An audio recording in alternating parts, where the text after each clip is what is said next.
Okay, so check it out. I'm pretty proud of this. I took the sliders from the kitchen department at Lowe's and made my shelf for my chemicals and paints and stuff pull out from my new rack system that I bought from Amazon.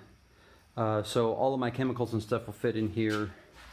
The drawers are pretty stout. I mean, they're made out of 3/4 inch pine, which isn't great, but then got some 3/4 inch finishing plywood there. So these ought to hold about 70 pounds a piece. I'll probably never put that much in them, but at any rate, there it is. Showing these guys loaded up. This one with all my paint supplies, auto body stuff. Make sure I don't pull these two drawers out at the same time, or I could pull this rack system over.